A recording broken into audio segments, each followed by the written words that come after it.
पिछले लेक्चर में अपन ने डिस्कस किया था इंटरिम डिविडेंड क्या है, कैसे डिक्लेयर होता है, कब होता है, उसके संबंध में अकाउंटिंग कैसे होती है, फाइनल डिविडेंड क्या है और लाभों का एप्रोप्रिएशन के न्यूमेरिकल क्वेश्चन हल करके समझने की कोशिश की कि किस तरह से कंपनी द्वारा अर्जित किए गए लाभ का नियोजन किया जाता है। आज अपन डिस्कस करेंगे लाभों का पूंजीकरण, कैपिटलाइजेशन ऑफ प्रॉफिट्स। जब लाभों में से हस्तांतरित करते करते संचयों में कंपनी की आवश्यकताओं से अधिक राशि इकट्ठी हो जाती है तो आधी की राशि को कंपनी द्वारा अपने विद्यमान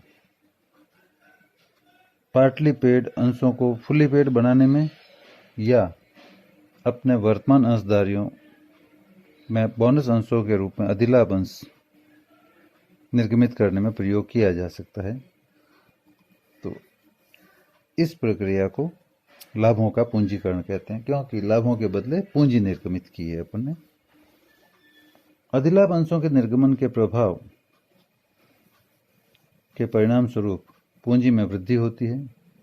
इस प्रकार कंपनी अपने संचित लाभों और संचयों को अंश पूंजी में बदलकर उनका स्थायी रूप से व्यापार में प्रयोग करती है। इसलिए इस प्रक्रिया को लाभों का पूंजीकरण कहते हैं।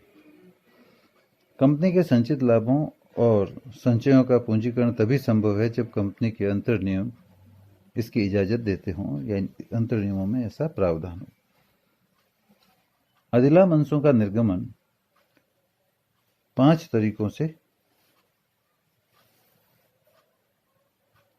तरीके के लाभों में से किया जा सकता है। मतलब अधिलाभ अंशों के निर्गमन के लिए जो लाभ काम में लिए जा सकते हैं वो 5 तरह के हैं। नंबर 1, लाभ हानि खाते का शेष। नंबर 2, लाभों में से बनाए गए सामान्य या अन्य संचय, उनमें से हो सकता है।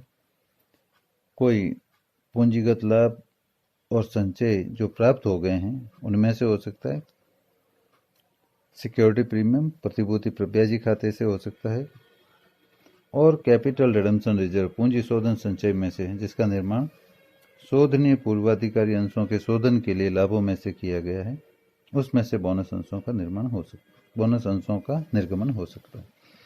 बोनस अंशों के निर्गमन के बाद जब कंपनी का चिट्ठा बनाया जाएगा तो जितने बोनस अंश निर्गमित किए हैं तथा निर्गमन के लिए जिन साधनों का प्रयोग किया गया है इसको डिस्क्लोज करना आवश्यक होता है, प्रकट करना आवश्यक होता है। कंपनी अधिनियम 2013 की धारा 63 के अनुसार कंपनी अपने स्वतंत्र संचयों, अंश प्रब्याजी और पूंजी शोधन संचय खातों में से पूर्ण प्रदत्त बोनस अंश निर्गमित कर सकती है, परंतु संपत्तियों के पुनर्मूल्यांकन से कोई संचय बनाया गया है तो उसमें से नहीं कर सकती। इसके बाद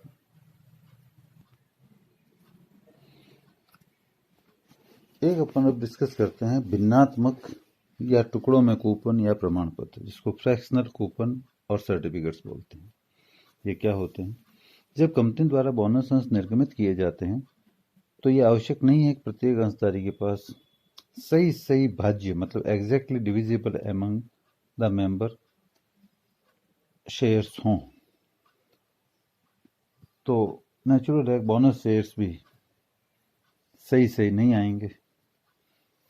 तो सामान्यतः बोनस अंशों के निर्गमन में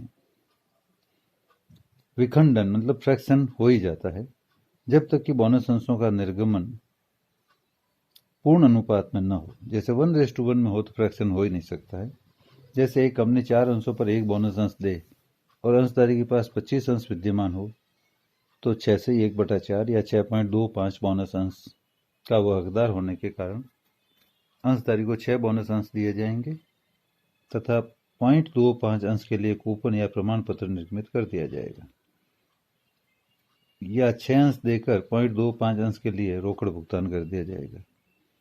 इन कूपनों का बाजार में क्रय विक्रय भी होता है, इसलिए अंशधारी आवश्यक मात्रा में कूपन बाजार से खरीदकर इन्हें कंपनी को बेचकर पूरा अंश निर्गमित करवा सकता है। इसके बाद है अधिलाभ अंश निर्गमन करने के लाभ क्या हैं? Advantages of issue of bonus share. Bonus का रोकड़ भुगतान न करके कंपनी बोनस अंश देती है, और बोनस अंश देने से कंपनी के तरल कोषों में कमी नहीं आती। दूसरा लाभ यह है, कंपनी के चिट्ठे में पूंजी संरचना का बहुत ही यथार्थवादी मतलब रियलिस्टिक चित्र प्रस्तुत होता है और दत्त पूंजी तथा संपत्तियों का अंतर कम हो जाता है। तीसरा लाभ यह है कि इनके निर्गमन से असामान्य रूप से ऊंची हुई लाभांश की दर को कम किया जा सकता है, क्योंकि नंबर ऑफ शेयर बढ़ जाएंगे, कैपिटल बढ़ जाएगी। तो पहले हाई रेट डिविडेंड की आती थी, तो अब नीचे आ जाएगी वो, जिससे श्रमिकों में असंतोष नहीं फैलेगा। यह पूंजी में वृद्धि करने का सबसे सस्ता तरीका है जो व्यापार का विस्तार करने के लिए आवश्यक है। पांचवा लाभ यह है कि यदि अंशधारियों को रोकड़ की आवश्यकता है तो वे इन्हें बाजार में बेचकर पैसा प्राप्त कर सकते हैं, और कंपनी पे जो कंपनी की लिक्विडिटी है उस पर कोई प्रभाव भी नहीं पड़ता। छठा लाभ यह है कि यह अंशधारियों के लिए स्थायी आय का साधन है। लाभांश की दर कम होने या वही रहने पर भी प्राप्त होने वाली लाभांश की राशि में वृद्धि हो जाती है, क्योंकि उनके पास नंबर ऑफ शेयर बढ़ जाते हैं। उसके बाद लेते हैं अधिलाभ अंश निर्गमन की हानियां क्या है। Disadvantages of issue of bonus share. तो सबसे पहली हानि है कि यदि भविष्य में लाभ न बढ़े तो लाभांश की दर कम करनी पड़ जाएगी, जिसके फलस्वरूप कंपनी की गुडविल कम हो जाएगी। दूसरी हानि है कि उपरोक्त कारणों से अंशों का बाजार भाव कम होता है। लाभांश दर कम होने से बाजार भाव कम होता है, जिससे अंशधारियों में घबराहट होना स्वाभाविक है। और तीसरी हानि है बोनस निर्गमन से कंपनी के अंशों में सट्टे की प्रवृत्ति को बल मिलता है। इसके बाद अपन डिस्कस करते हैं अधिलाभ अंशों के निर्गमन के संबंध में भारतीय प्रतिभूति और विनिमय बोर्ड मतलब सेबी के दिशा निर्देश क्या हैं। Guideline issued by the securities and exchange board of India या SEBI for issue of bonus share. ये सबसे इंपॉर्टेंट है, क्योंकि इसका ध्यान रखना बहुत जरूरी है। अपनी विज्ञप्ति द्वारा सेबी ने कुछ दिशा निर्देश जारी किए हैं।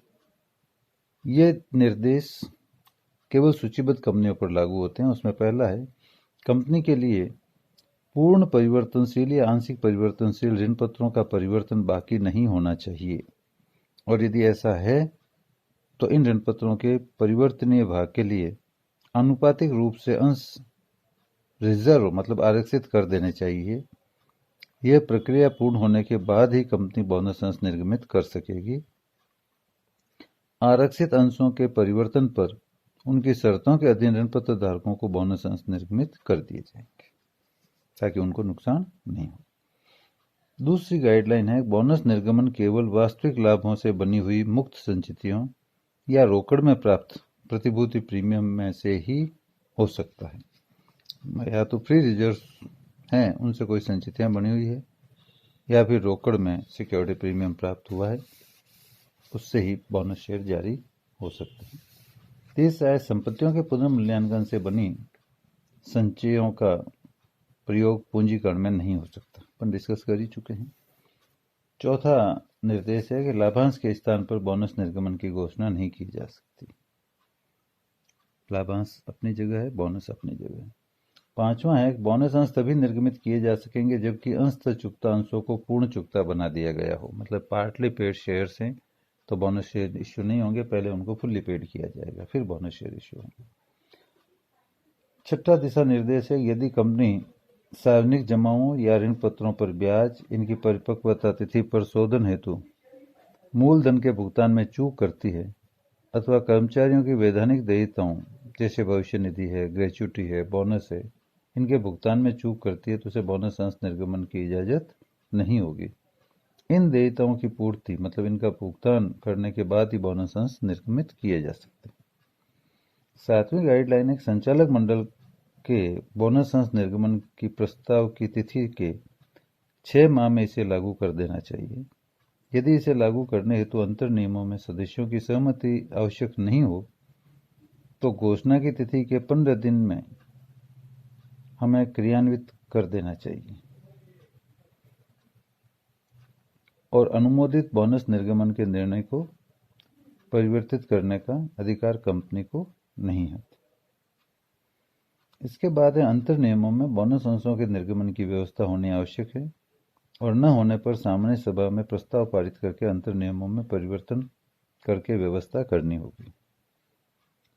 नम्मा है बोनस अंशों के निर्गमन द्वारा कंपनी की प्रार्थित और चुकता पूंजी अधिकृत पूंजी से यदि अधिक हो जाए तो सामान्य सभा में प्रस्ताव पारित कराकर अधिकृत पूंजी में वृद्धि करनी पड़ेगी। 10वां है सार्वजनिक या अधिकार निर्गमन के बाद यदि अधिलाभ अंशों का निर्गमन होता है तो इन्हें भी अधिलाभ अंश प्राप्त करने का अधिकार होगा। मतलब यदि पब्लिक इश्यू या राइट इश्यू हो गया उसके बाद बोनस शेयर आप जारी करते हो तो उनको भी जो राइट शेयर इश्यू किए हैं या पब्लिक इश्यू उनको भी राइट शेयर प्राप्त ये बोनस शेयर प्राप्त करने का अधिकार मिल जाता है।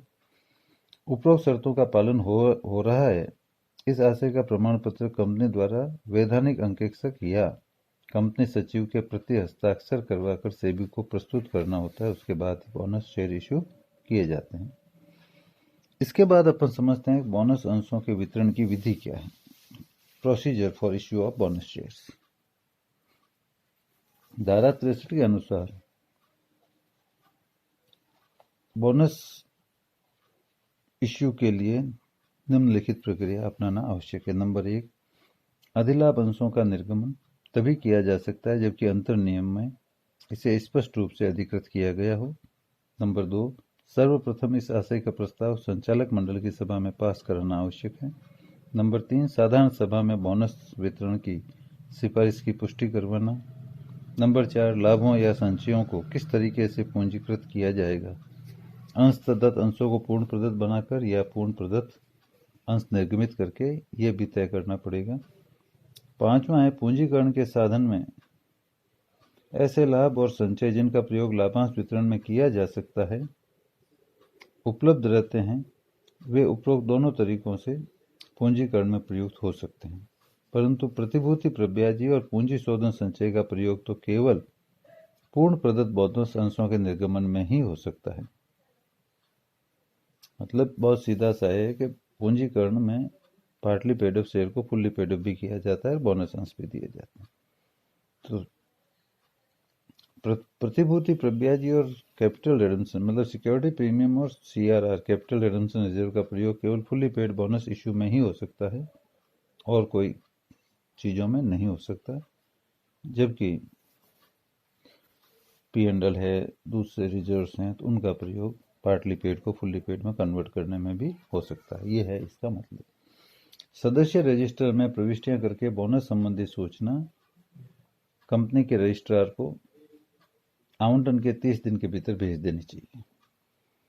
ये आपको विधि अपनानी है। इसके बाद बोनस केवल समता अंशों एवं अवशिष्ट भागी पूर्वाधिकारी अंशों मतलब पार्टिसिपेटिंग प्रेफरेंस शेयर के धारकों को ही दिया जाएगा।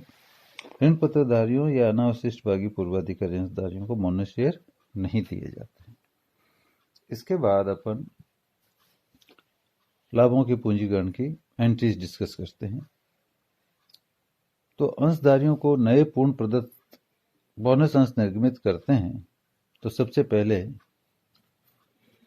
बोनस अंशों की स्वीकृति और घोषणा की जाती है। तो घोषणा होती है तो एंट्री होती है profit and loss appropriation account debit, general reserve account debit, securities premium account debit, capital redemption reserve account debit, capital reserve account debit to bonus to share holders being bonus declare out of above accounts. दूसरा है अंशधारियों को bonus निर्गमित करने पर निर्गमित करते हैं तो bonus to share holders account debit to equity share capital हो जाएगा being issue of bonus share to equity share holders. यदि अपन बोनस का रोकड़ में भुगतान करते हैं तो ऐसी दशा में bonus to share holders debit to bank हो जाएगा being bonus paid in cash. ये एंट्रियां होती है जबकि अंशधारियों को नए पूर्ण प्रदत्त बोनस अंश निर्गमित किए जाए। अब दूसरी सिचुएशन लेते हैं। यदि अंश प्रदत्त अंशों को पूर्ण प्रदत्त बनाने के लिए बोनस निर्गमित किया जाता है, बोनस अंश नहीं बोनस निर्गमित किया जाता है, तो क्या एंट्री होती है। नंबर 1 बोनस की स्वीकृति एवं घोषणा करने पर एंट्री होती है profit and loss appropriation account debit respective reserve account debit to bonus to share holder being bonus declare out of above accounts. यहाँ रेस्पेक्टिव रिजर्व का मतलब जनरल रिजर्व है, डिविडेंड इक्वलाइजेशन रिजर्व है, जो भी कैपिटल रिडम्पशन रिजर्व नहीं होगा, security premium नहीं होगा। उसके बाद दूसरी एंट्री होगी अंतिम मांग मांगने के लिए, मतलब फाइनल कॉल ड्यू करने की। तो equity share final call account debit to equity share capital being final call due. उसके बाद तीसरी एंट्री होगी बोनस की राशि का प्रयोग मांग को समायोजित करने पर। तो bonus to share holder account debit to equity share final call account being bonus utilise in final call. तो ये दो तरह की आपको एंट्री बता दी, एक पार्टली पेड को फुल्ली पेड करने के लिए, दूसरा fully paid bonus share issue. और दोनों मिक्स हो तो पहले फुल्ली पेड किया जाएगा, देन बोनस शेयर इशू किए जाएंगे, तो ये एंट्रीज हो जाएगी। इसके बाद इसको एक उदाहरण से आपको समझाने की कोशिश करते हैं। उदाहरण नंबर लीजिए 29 जो आपकी स्क्रीन पर है। उसमें पहला पॉइंट है, एक कंपनी की चुकता पूंजी 10 रुपये वाले 2 लाख समतांशों में विभाजित है जिन पर 8 रुपये चुकता है, मतलब 10 रुपये वाले शेयर को 8 रुपये चुकता लिखा गया है, मतलब 2 रुपये अभी आने बाकी है। सामान्य संचय खाते में 15 लाख रुपये, प्रतिभूति प्रब्याजी खाते में मतलब सिक्योरिटीज प्रीमियम अकाउंट में 3 लाख रुपये हैं। कंपनी ने अंशधारियों को 5 रुपये प्रति अंश बोनस के रूप में दिए जिनका भुगतान अंशों को पूर्ण प्रदत्त करने और शेष राशि रोकड़ चुकाने में किया गया। तो इसकी जर्नल एंट्री आपको करनी है। तो सबसे पहले अपन एंट्री करेंगे securities premium account debit, general reserve account debit to bonus to share holder. 5 रुपये ये दे रहे हैं और 2 लाख शेयर हैं, टोटल हो गए 10 लाख। तो सिक्योरिटी प्रीमियम है 3 लाख, बचे हुए जनरल रिजर्व में से ले लेंगे 7 लाख। तो एंट्री होगी securities premium account debit 3 lakh, general reserve account debit 7 lakh to bonus to share holder 10 lakh being bonus declare out of above accounts. अब देखिए फाइनल कॉल के बाकी हैं 2 रुपये और 2 लाख शेयर हैं तो 4 लाख रुपए। तो पहले फाइनल कॉल ड्यू की एंट्री कीजिए। Equity share final call account debit to equity share capital being final call due, ये हो जाएगा 2 लाख इंटू 2 4 लाख रुपए। उसके बाद 4 लाख रुपए तो फाइनल कॉल के एडजस्ट हो जाएंगे और बचा हुआ कैश में पेमेंट हो जाएगा। तो एंट्री थर्ड हो जाएगी bonus to share holder account debit to equity share final call और टू बैंक। तो bonus to share holder debit हो गया 10 लाख, क्योंकि 5 रुपये इंटू 2 लाख का बोनस देना है। Two equity share final call आ गया 4 लाख जो ड्यू हुआ था, और टू बैंक हो गया remaining 6 lakh being bonus adjusted in final call and remaining paid in cash. इसके बाद दूसरा बी पार्ट इसका लेते हैं। एक लिमिटेड कंपनी के पास 10 रुपये वाले 5 लाख समता अंशों की अंश पूंजी है और प्रत्येक अंशों पर 9 रुपये मांगा गया है जिसका भुगतान हो गया है। कंपनी के पास 18 लाख रुपए की संचित निधि है। कुल 16 लाख रुपए के बोनस की घोषणा करते हैं और कंपनी ने एक प्रस्ताव पास किया है कि बोनस का प्रयोग आंशिक दत्त अंशों को पूर्ण प्रदत्त अंशों में परिवर्तित करने के लिए किया जाएगा और शेष राशि का प्रयोग 10% प्रीमियम पर पूर्ण प्रदत्त अंशों के आवंटन हेतु किया जाएगा।